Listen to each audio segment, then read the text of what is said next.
Welcome to the fourth and last installment of Halloween readings. It is now Halloween week, and as promised, here is your fourth and last story. The Legend of Sleepy Hollow by Washington Irving. In the eastern shore of the Hudson River, nestled in the upstate New York, lies a small village known as Tarrytown. And not 2 miles from this village is a little valley that is one of the quietest places in the world. A small brook glides through it with just a murmur. The occasional whistle of a quail or the tapping of a woodpecker are the only sounds to break the silence. This tranquil place has long been known as Sleepy Hollow. Some say the place is bewitched, causing the residents of Sleepy Hollow to fall into trances and see visions or hear music of voices in the air. Nightmares are frequent among the residents, and the local lore is rich with peculiar stories, strange superstitions, and tales of haunting. The most horrible spirit that haunts the region is a horseman without a head. He is believed to have been a soldier whose head was carried away by a cannonball. He is seen by the country folk as he hurries along in the gloom of the night, searching for his head. He is known as the Headless Horseman. One fateful year, a schoolteacher named Ichabod Crane moved to Tarrytown from Connecticut. He was tall and exceedingly thin, with narrow shoulders, hands that dangled a mile out of their sleeves, and feet that looked more like shovels. His head was small, with huge ears, a spindle neck, and a long beak of a nose. To see him in the distance on a windy day, with his clothes fluttering, he would probably think he was a scarecrow. Ichabod stayed with each family in Tarrytown for a week at a time. In exchange for food and shelter, he would do chores and tell stories. He especially loved stories of ghosts and witchcraft. After school, he would lie in a bed of clover and read these monstrous tales to himself until the light faded. Then, as he walked to the woods to whichever farmhouse he was staying at, his imagination would run wild. In the gathering gloom, every rustling leaf seemed to become a spirit sneaking up on him, every firefly a demon eye. To Ichabod, the caws and twitters of birds were more like the screams of the undead. He dared not look over his shoulder for fear of what might be gaining on him. To draw himself away from these thoughts, Ichabod would sing psalms, which would drip through the air of Sleepy Hollow. People enjoyed his singing so much that he was persuaded to give lessons. His favorite student was Katrina Van Tassel, the daughter of a very wealthy farmer. She was a young woman of 18 with rosy cheeks and winning ways. Ichabod imagined what a wonderful wife he would make, and how doubly wonderful it would be to inherit her father's beautiful farm.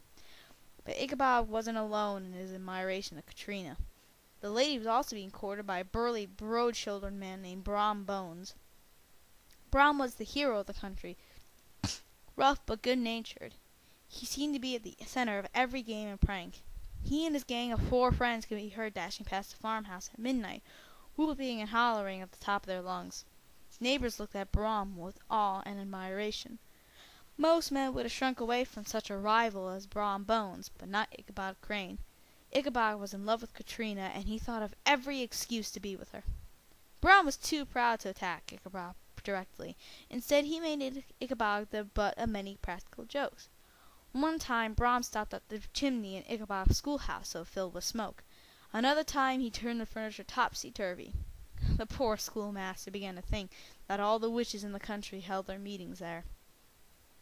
These antics went on for some time. Then one fine afternoon, Ichabod was handed an invitation to a party at the farmhouse of Katrina's father.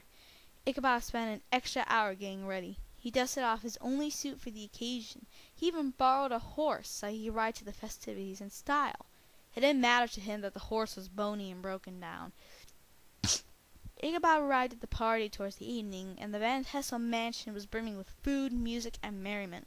Ichabod and Katrina danced while Brom Bones sat by himself, brooding in a corner. After the dance, Ichabod mingled with the other guests. He was attracted to a group of folks who were exchanging wild and wonderful legends of Sleepy Hollow. His favorite topic was, of course, the Headless Horseman. He had lately been seen patrolling the countryside. It is said that he tethered his horse among the graves in the old churchyard. The old whitewashed church was nestled in the woods beside a large, grassy dell and a swift, violent stream. A wooden bridge led from the road to the church. The bridge was thickly shaded by overhanging trees. It was gloomy by day and fearfully dark by night. Here was the favorite haunt of the headless horseman. One old man, a firm disbeliever in ghosts, told how he rode behind the horseman until he reached the bridge.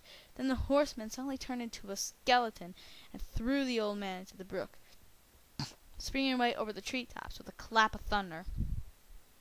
Bron Bones, who could outdo any story, told how he offered to race the head horseman for a bowl of punch. Brom would have won, but just as the racer came to the church bridge, the horseman vanished in a flash of fire. It was midnight, the witching hour, when Ichabod began his lonely ride back to Tarrytown. The night grew darker and darker. All the stories of ghosts and goblins came crowding to Ichabod's mind. In the center of the road stood an enormous tulip tree. It towered like a giant above the other trees. Its fantastic gnarled limbs twisted almost to the ground, then rose into the air again. As Ichabod approached this fearful tree, he began to whistle. He thought his whistle was answered, but it was only the breeze through the dry branches. As he crept closer, he thought he saw something ghostly hanging in the center of the tree. It was only a scar caused by lightning. Suddenly he heard a groan. His teeth chattered and his knees gripped the saddle. But it was only two bras rubbing past each other. He passed the tree safely, but new perils lay before him. Ichabod had just gone a short way when his sharp ears picked up a slight sound. In a dark shadow beside the road there was something huge, black, and towering. It did not move, but seemed like some gigantic monster ready to spring. Ichabod felt his hair rise on his head. It was too late to run or flee. He began to sing a Palms tune. At that instant the shadowy object moved into his path. In the gloom Ichabod saw the shape of what appeared to be a large horseman mounted on a powerful black horse. The stranger rode beside Ichabod, exactly matching his pace. The stranger's silence was unbearable.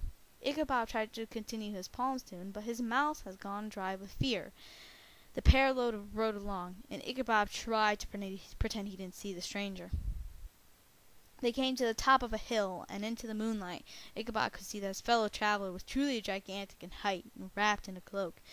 Ichabod was also horror-struck when he saw the stranger was also headless. Instead of wearing his head on his shoulders, the stranger carried it on his saddle. Ichabod's terror rose. He kicked at his horse, hoping to give his companion the slip, but the phantom galloped after him.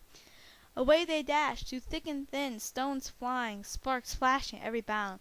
Ichabod stretched his long, lanky body over the horse's head in his eagerness to flee. They reached the road that turned off to Sleepy Hollow, but Ichabod's horse suddenly made the opposite turn, which took the terrified schoolteacher down to the dark bridge that led to the whitewashed church. Still the horseman pursued, drawing closer and closer. When Ichabod was halfway through the hollow, his saddle straps gave way. He could feel the saddle slipping from under him. He tried to hold on, but he could not. He saved himself by grasping the horse around his neck just as the saddle fell to the ground. He heard it trampled underfoot by the headless horseman. Ichabod held his horse's neck for dear life. It was all he could do to stay on. An opening in the trees showed him that the church bridge was nearby. "There's the spot where the horseman disappears," thought Ichabod. "If I can just reach that bridge, then I'm safe." Just as he heard the black steed panting and blowing close behind him, he even fancied that he felt his hot breath. Another kick in the ribs, and Ichabod's old horse sprang upon the bridge. He thundered over the wooden planks and reached the opposite side. Now Ichabod dared to look behind to see if the headless horseman should vanish in a flash of fire, according to the stories. But instead he saw the monster rising in stirrups, hurling his head at him. Ichabod tried to dodge the gruesome object, but it was too late. It hit Ichabod on the head with a tremendous crash. He tumbled onto the dust as the black steed and its phantom rider passed by like a whirlwind. Ichabod was never seen again. All that remained to tell the tale were deep hoof prints on the road, Ichabod's hat, and close beside it a shattered pumpkin. Shortly after Ichabod's disappearance, Brom Bones married Katrina Van Tassel.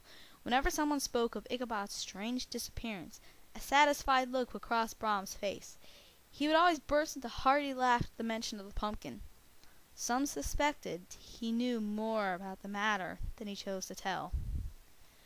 Thank you for joining me, Raxel1447, on these 4 weeks of spooky Halloween stories. Happy Halloween, and I hope you guys get shitloads of candy. Good night.